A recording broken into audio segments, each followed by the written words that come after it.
Mobile phones have come a long way from simply serving us as communication devices. They are now our eyes and our ears. We use them to gather information, we use them for entertainment, we use them to listen to music, and so much more. Welcome to Tech Specs. Today we're going to look at the top 5 phones priced at 10,000 shillings and below. My name is Seth Muriithi. We start off with the Nokia X201. It's priced at 6,000 shillings. We're going to look at some of the pros and some of the cons. Firstly, it's a quad band edge. It's running edge. It's not a 3G device, nor does it have Wi-Fi. So that's pretty much of a disadvantage to you if you're at the coffee house. There's not too much to say about the camera. It's a VGA 640 by 360, so expect very grainy quality. It's okay with 3GP videos, but those are normally for downloads. So if you're looking to stream videos, you may need to look for some third-party applications, but there are quite a number of them on the Nokia Office Store and on the World Wide Web. And finally, and perhaps even comically, is that there's predictive text in all areas. That means, fine, it works when you're messaging, but you will encounter predictive text even when you're trying to enter URLs. So that can be quite difficult because not all websites are English. Things like Tech.mta and so on would bring in spelling mistakes.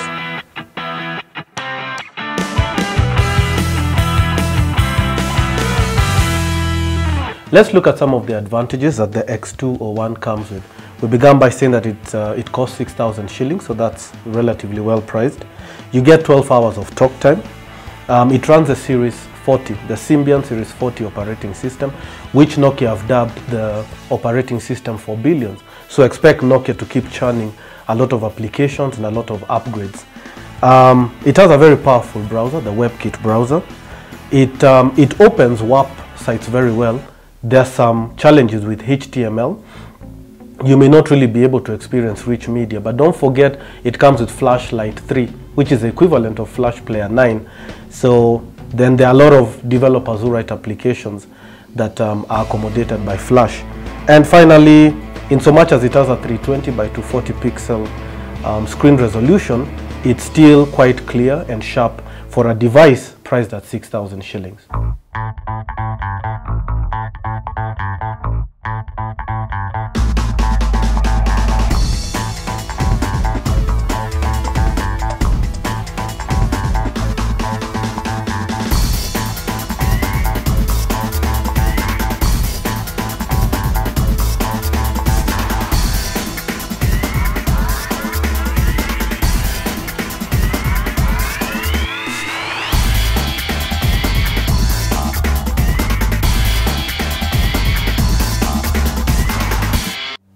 Coming in second place is the phone that has been dubbed the Chatterbox.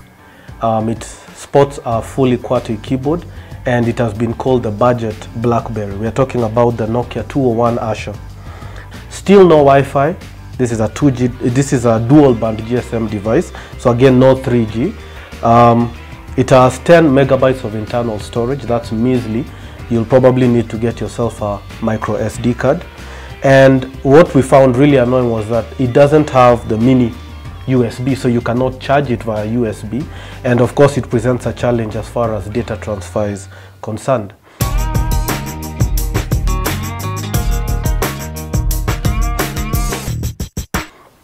But let's look at some of the advantages. You get 7 hours of talk time. It's also running the Series 40, Symbian Series 40 operating system. We still think that that's an advantage, even though some consider that to be a bit old hat. Now, it has really eye-watering, vibrant colors. We're talking about green, pink, I think orange, but happily it also comes in black and white. It's a really well-built phone. It feels solid. They've used some really good strong plastic on it. It only weighs 105 grams.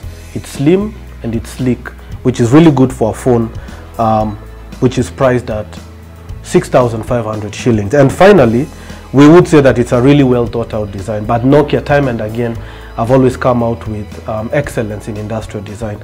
So that's a Nokia 201 Asha coming in second place.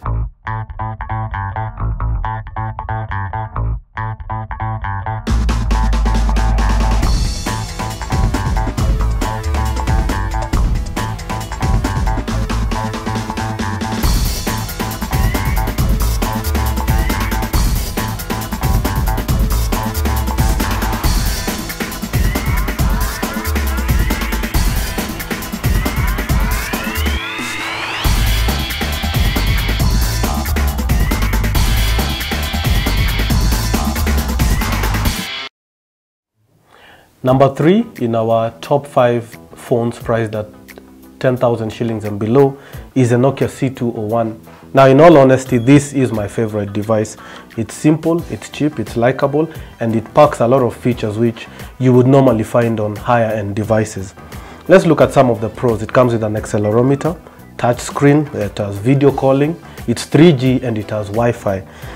This, of course, is a huge advantage, especially Wi-Fi if you're someone who likes gaming, if you like streaming videos, audio, and so on. It really is a pocket-friendly device, not really on price, but it fits in your pocket. It's only 89 grams. It's 47 by 110 by 15 millimeters. We found that it has a USB, the mini USB. Data transfer, of course, this allows a lot faster data transfer. It allows USB charging. And finally, it comes packaged with a Facebook app. So for all you people like keeping up with Facebook, you can constantly keep updating your status and so on. And of course, you have access to the Nokia Office Store.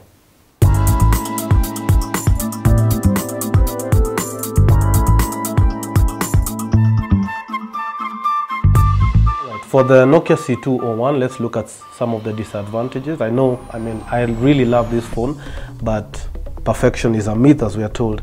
3.2 megapixel camera, no LED flash, so forget if you're out on the rave and you want to take any night shots, that's impossible. 15 frames per second video capture, it's also VGA. Comes with 43 megabytes of internal storage, so again you need to get yourself a micro SD card. 240 by 320 screen display, TFT display. Now, of course, if you're going to take this phone and try to compete with your friends who are on their Galaxy S's and they're running the AMOLED screen, you're just going to embarrass yourself. And finally, and most annoying, this phone comes with an alphanumeric keypad. How old hat is that? But still, we like the fact that it is simple, it is affordable, coming in at 7,500 shillings, and it packs quite a lot of features which you would find on devices that would cost even up to twice what the C201 costs.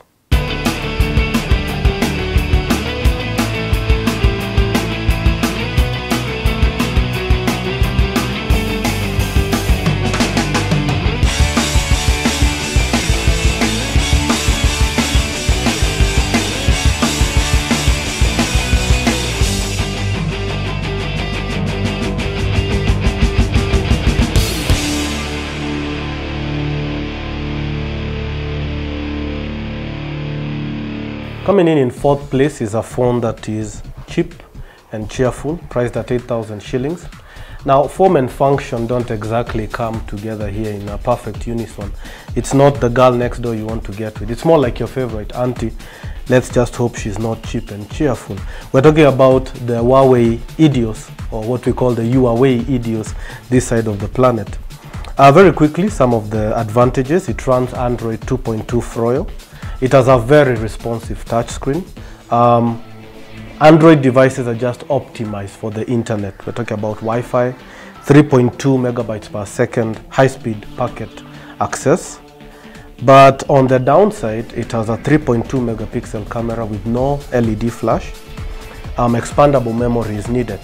But all in all, apart from coming in at 8,000 shillings, offering some of the features you find on higher Android devices, we found that the Huawei Idios is really quite a good device because it's well priced. It comes with Android 2.2 Froyo, and it comes with all the goodies offered by Android. So you're talking about the Google Play Store with all the apps that come in there. You have Gmail, you have Google Talk, you have Hangout, you have G+, and all that. So in 4th place, priced at 8,000 shillings, is a Huawei Idios.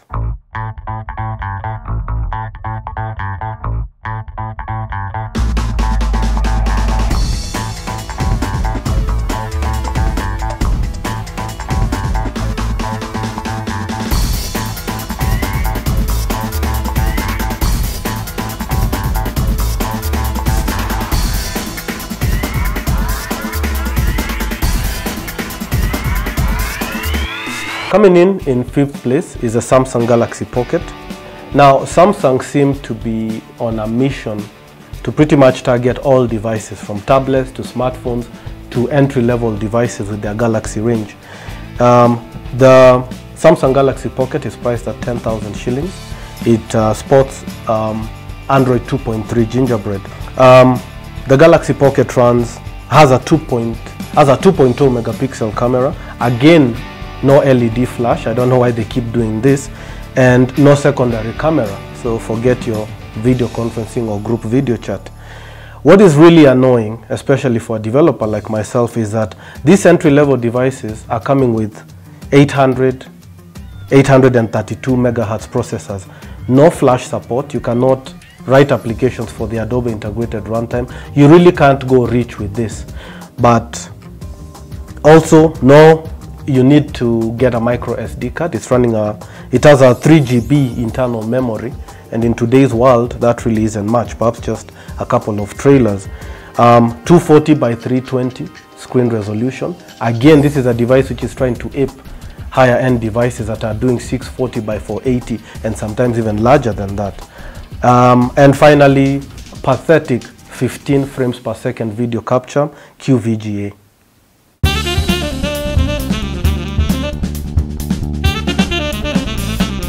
Let's look at some of the advantages or the pros of the Samsung Galaxy Pocket. Comes with an accelerometer, proximity sensor. Those two alone should really allow you to download a lot of intuitive and innovative applications and games. It has the swipe text input, which I find better than predictive. Micro USB port, which will allow you to charge and for faster data transfer. The phone comes with social networking integration. And finally, it runs Android 2.3 Gingerbread. Just like the Huawei Idios, there is a lot to be offered on Android. Gmail, Google Hangout, Google Plus, and so on and so forth.